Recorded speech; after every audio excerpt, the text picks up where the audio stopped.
Bharatiya Janata party ने आज द्वितीय चरण के चुनाव में बढ़ चढ़ करके भाग लिया। मैं और मेरे साथ हमारे अपनी पूरे संगठन ने पूरी ताकत लगा करके जनता के बीच जागरूकता फैलाने का काम किया, मतदाताओं को निकालने का काम किया।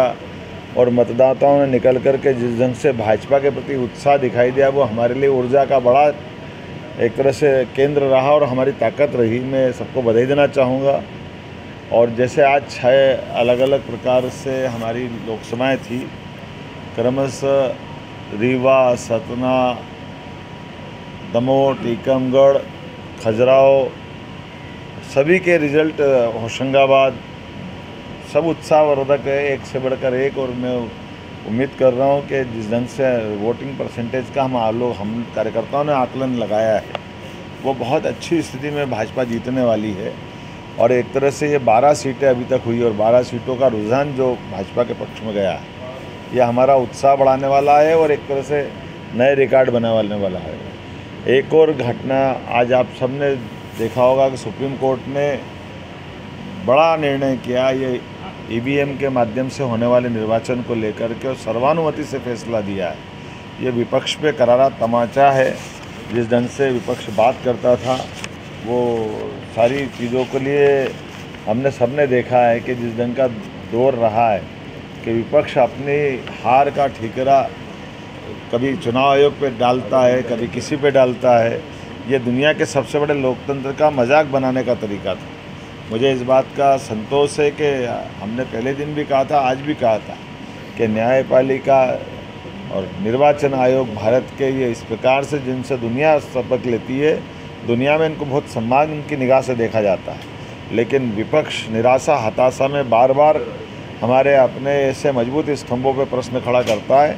मुझे इस बात का संतोष है कि सुप्रीम कोर्ट समय समय पर ऐसे सभी मसलों में अपनी प्रभावी भूमिका अदा करते हुए दूध का दूध, पानी का पानी करते हैं। और ख़ासकर कांग्रेस को तो ज़्यादा सबक लेने की ज़रूरत है। कांग्रेस ने जब देखो तब इसी प्रकार से, जैसे 3 तलाक में सुप्रीम कोर्ट के निर्णय को बदलने का काम किया था, इंदिरा गांधी जी के इलाहाबाद हाई कोर्ट के फैसले को बदलने का काम किया था आपातकाल लगा करके। तो ये हम भारतीय जनता पार्टी के लोग सदैव कोर्ट का सम्मान करते हैं। और आज जिस ढंग से निर्वाचन आयोग ने निष्पक्षता का अपना प्रमाण पाया है, उम्मीद करेंगे कि आने वाले समय में इसी प्रकार से हमारा अपना निर्वाचन आयोग निर्वाचन की इसी भावनाओं को ध्यान में रखते हुए और ख़ासकर पूरे देश के लोकतांत्रिक व्यवस्थाओं को चलाए रखना, ये चुनाव आयोग के लिए भी बहुत बड़ी चुनौती और ऐसे प्रशासन को निष्पक्षता बनाए रखना, यह भी उससे बड़ी बात होती है। लेकिन मुझे इस बात की प्रसन्नता है कि भारत सरकार सहित प्रत्येक प्रदेश सरकार ने भी निर्वाचन आयोग के साथ कदम से कदम मिला करके निर्वाचन की जहाँ जहाँ प्रक्रिया चल रही है या जहाँ आज निर्वाचन हुआ वहाँ पूरा रोल रहा है। परसेंटेज कम हुआ है 2019 के कंपेयर में करीब। अरे आप जरा जानकारी निकाल लो। निर्वाचन आयोग ने जो है इस पर चिंता जताई है कि वोटिंग परसेंटेज कम हुआ है। एक बात बता सकता हूँ कि निर्वाचन आयोग को तो करना ही चाहिए कि वो तो 100% वोटिंग करना चाहेगा। हम भी चाहेंगे, निर्वाचन कौन नहीं कराना चाहता।